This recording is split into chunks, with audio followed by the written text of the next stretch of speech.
Birthday तिथि के हिसाब से जहरा बहन आपको इतनी खूबसूरत शाम आपने बना दी। और ये जो हम लोग जितने भी हॉल में बैठे हुए लोग हैं, मैं देख रही थी जब से हम लोग इस हॉल में आए तब से हम लोगों ने बहुत ज़्यादा इंजॉयमेंट कर लिया। और उस इंजॉयमेंट के तहत हम लोग जो है एक सीरियस जीवन जो पीछे रहा है जहरा बहन का, उसके साथ जाने वाले हैं। तो वो बहुत ही ज़रूरी है। यहाँ हॉल में बैठे हुए लोगों से मैं सिर्फ इतना पूछना चाहूँगी कि वो गहराई से जहरा बहन को बड़े सारे ऐसे लोग होंगे जो बड़े उनको इनिशियल स्टेज से जानते होंगे। क्योंकि जब मुझे बोलने को कहा गया कि आपको मेरे बारे में बताना है, तो मैंने सोचा कि मैं तो अभी 10 साल से सूरत में आई हूँ, तो शायद मैं कितना बोल पाऊँगी। बट जिस तरीके से मैंने इनके जीवन यात्रा जो अभी तक इन्होंने की थी, वो यूट्यूब पे भी आप जब फ्री हो, तो सबको वो देखनी चाहिए।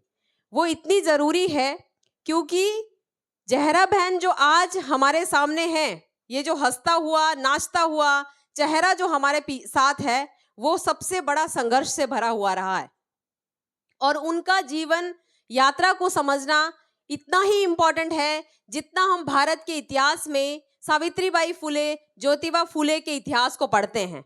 जब हम शिक्षा की बात करते हैं कि महिलाओं को शिक्षा नहीं थी, और महिलाओं को शिक्षा देने के लिए सावित्रीबाई फुले जब चलती थी और महिलाओं को पढ़ाने की बात करती थी, तो वहाँ के लोग उनके ऊपर छींटे उछालते थे और ये बताते थे कि आप महिलाओं को पढ़ाने जा रहे हैं, ये कौन सा आप काम करने जा रहे हो। वो अपने पर्स में एक और साड़ी रखती थी और फिर महिलाओं को पढ़ाती थी, और फिर जब पढ़ाने के बाद फिर से वो अपनी साड़ी चेंज करती थी। और इस तरीके से महिलाओं को जो अधिकार मिला है शिक्षा का, वो उनको हम याद किए हुए नहीं आगे आ सकते हैं। तो ये जो मेरा एग्जाम्पल था वो जहरा बहन के साथ जोड़ने का इसीलिए था कि ये इनके जीवन का यात्रा इन्होंने 28 साल पूरा किया एक 28 कदम की मस्जिद में नमाज पढ़ने के लिए। और वो इतना दर्दनाक हम लोग वो दौर जब पढ़ते हैं कि ये जो हंसता हुआ चेहरा जो हमारे सामने बैठा हुआ, वो इतने जो इनके ऊपर अन्याय हुए वो कैसे सहे होंगे। वो 28 साल में इन जहरा बहन ने आज तक शादी नहीं की। उनकी मम्मी के साथ इनके पूरे समाज ने इनको बायकॉट कर दिया। कसूर सिर्फ इतना था कि एक बैंक में नौकरी कर रही थी, और इनके बोहरा समाज ने बताया कि आप जिस बैंक में नौकरी कर रहे हो वहां से ब्याज आता है, और वो ब्याज लेना जो है वो हमारे धर्म के खिलाफ है। यहाँ पे बैठे हुए आज इनके जो हिमायती लोग हैं उनको शायद ये बात नहीं भी अच्छी लगी, या आज जो प्रोग्रेसिव लोग बैठे हैं, बट ये आज इस मन से हमें कहनी जरूरी है क्योंकि ये जो इतिहास है वो सबके लिए एक आशा की किरण है जो लोग आज इस दौर से गुजर रहे हैं। तो मैं 28 साल पहले जाना चाहती हूँ कि जहरा बहन ने शादी नहीं की, उनको घर से निकाल दिया गया, उनकी पूरी नात से निकाल दिया गया, और उन्हें बताया गया कि अब तुम हो सकता है तो अकेले जिंदगी जी के दिखाओ। इन्होंने उस दौर में अपनी माँ के साथ किसी का सहारा लिए बिना जिंदा दिली से लड़ाई लड़ी, और सैयदनामा का जो हुक्म था उनके बीच इन्होंने लड़ाई लड़के कहा कि जो ये दौर है, तुम लोगों ने जो भी मेरे पे अन्याय करना है, बट मुझे नौकरी करनी ही करनी है, आप चाहे कुछ भी कर लो, क्योंकि आपके ऊपर मेरे पास संविधान है, रूल ऑफ लॉ है, मेरे पास मौलिक अधिकार है। तो उन लोगों ने, ये इतना आसान नहीं होता है, ये जो मैं चीज बोल रही हूँ वो ये आज के दौर में बोलना बहुत आसान रहता है क्योंकि सारे लोग, जब इनके ऊपर हमला किया गया, इनकी जो है वो सुपारी दी गई कि इनको उठा लो, इनको मार डालो, तभी भी ये एकदम खड़े रहे। हाई कोर्ट से ऑर्डर आया और बोला गया कि आपको नमाज पढ़ना है, और आप जो है इनकी पुलिस प्रोटेक्शन 14 साल इनके साथ रही, और ये नॉर्मल कपड़े में उस मस्जिद में गए और नमाज पढ़ी।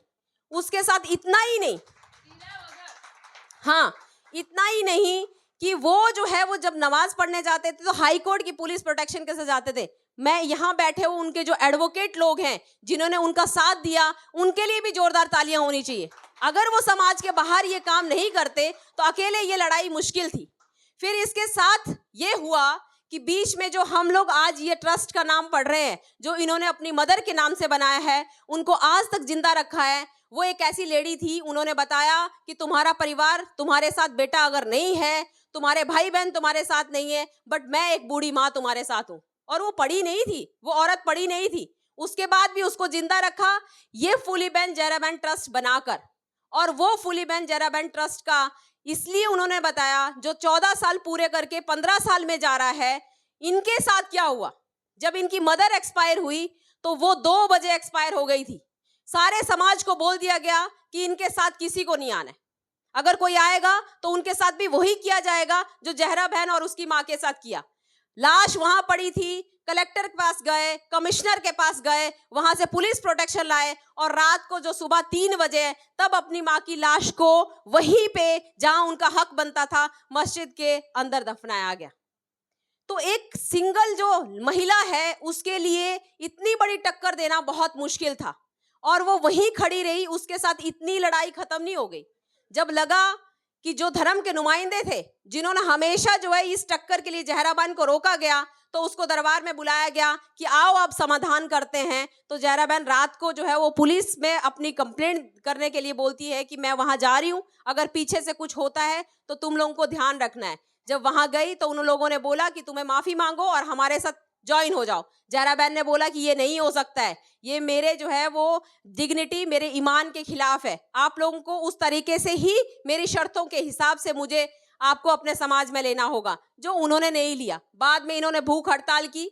महिला संघ जैसा जो संगठन है सूरत में सबसे पहले जहरा बहन ने स्थापित किया और उसकी बहुत बड़ी लड़ाई का ये था कि महिला पुलिस स्टेशन सूरत में नहीं था। इन्होंने 14 दिन की हड़ताल की गई और महिला पुलिस स्टेशन सूरत में एस्टैब्लिश किया। जो इनके संघर्ष थे, इनको बड़े लंबे समय तक जो है जैसे ये भूख हड़ताल करने बैठते थे, आंदोलन करने बैठते थे, तो सबसे पहले अरेस्ट कर लिया जाता था और अरेस्ट करने के बाद इनका आंदोलन वहीं खत्म नहीं हुआ। वो आंदोलन निरंतर चलता हुआ। सूरत में महिला पुलिस स्टेशन मिला, महिला संघ की स्थापना हुई, नेशनल लेवल पे ये चुने गए। बस ये हमारा सफर ये सूरत तक खत्म नहीं हुआ। इन्होंने वो लड़ाई काम करते गए, कारवां बनता गया, लोग जुड़ते